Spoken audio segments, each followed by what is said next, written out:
Minutes, on va parler de culture. Nous sommes en direct avec le président du Memorial Act à la veille de la fermeture annuelle du musée dédié à la traite négrière et à l'esclavage. Georges Brédan, bonjour. Bonjour. Alors vous avez pris la tête du MACT il y a environ 2 mois. Quels ont été les premiers chantiers lancés sous votre présidence ? Eh bien, il a fallu d'abord, bien évidemment, faire la passation entre l'ancienne structure de gestion, qui est donc la SEM patrimoniale, et l'actuel établissement public. Passation sur le plan administratif, passation sur le plan financier. Également, poursuivre la procédure visant au recrutement du directeur ou de la directrice générale. Organiser bien sûr ou réorganiser les services. Bref, le travail n'a pas manqué, comme vous vous en doutez, à une période où généralement on fait un peu relâche, puisque c'était le mois de juillet et le mois d'août. Mais c'est une période également très sensible, puisque c'est une période qui se situe à la veille de la rentrée scolaire et de la rentrée culturelle, que nous préparons d'ailleurs d'arrache-pied et de plein pied, puisque nous allons accueillir bientôt un événement qui est donc le modèle noir de Géricault à Picasso, qui est une exposition que nous allons accueillir du 14 septembre au 29 décembre. Vous voyez, donc nous n'avons pas manqué de travail avec la directrice générale par intérim, avec le personnel en poste, avec bien évidemment le directeur administratif et financier qui vient d'arriver, et donc et tous les partenaires du MACT, bien évidemment, que sont donc les collectivités qui se trouvent en notre sein. Alors, vous l'avez dit, on devrait connaître le nom du futur directeur dans les jours qui viennent, au cours du mois de septembre. Comment se passe le recrutement ? Sera-t-on dans les délais ? Tout à fait dans les délais. Nous avons prévu une audition des 4 candidats présélectionnés qui ont donc fait parvenir dans les temps leur projet artistique et scientifique. Nous allons donc nous sommes en train d'examiner ces projets et nous allons donc les auditionner le 9 septembre pour un choix qui sera fait par le conseil d'administration le 19 septembre.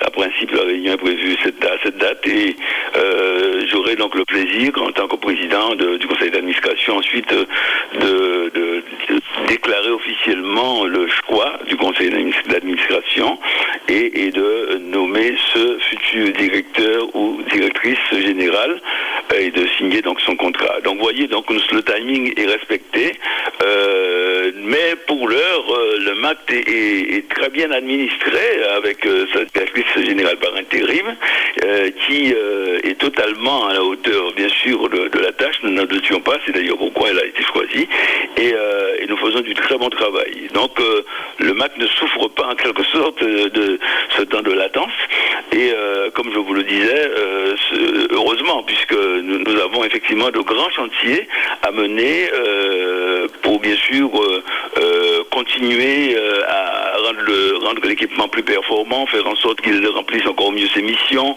faire en sorte qu'il ait davantage de visibilité en Guadeloupe d'abord, dans l'archipel, avec ses missions donc autour de la mémoire, au service public de la mémoire, avec toutes les collectivités concernées, mais aussi dans la Caraïbe et dans le monde. Donc, Georges Brédan, justement, quelles sont les perspectives pour la saison à venir ? Avez-vous fixé des objectifs en termes de fréquentation ? Alors, en termes de fréquentation, bien sûr, nous voulons aller toujours le plus loin possible, accueillir davantage encore de Guadeloupéens. Bien sûr, ils sont venus en nombre depuis l'ouverture, mais il faut que chaque Guadeloupéen ait visité le Memorial Act en tant que lieu qui le concerne personnellement, de par son histoire, de par l'histoire auquel renvoie cette histoire aussi, qui est l'histoire de l'humanité, mais faire en sorte aussi que davantage de touristes, bien sûr, dans le cadre d'un tourisme mémoriel que nous proposons au niveau de la Caraïbe, nous entendons créer un véritable tourisme mémorial multidestination. Nous l'avons dit à Trinidad, à la ministre de la Culture de Trinidad, et nous allons tenter de faire acter cela par les différents responsables de la culture et du tourisme de la Caraïbe, que nous puissions visiter, que les touristes puissent visiter effectivement toutes les destinations mémorielles de la Caraïbe et locale. Bien sûr, la Guadeloupe, toute la première, puisque elle, en tant que MACT, elle est un peu la tête de réseau, faire en sorte que aussi le monde visite notre lieu qui est le premier centre de recherche dédiée à cette thématique, il ne faut pas l'oublier, de la mémoire de l'histoire et de l'esclavage et de la traite.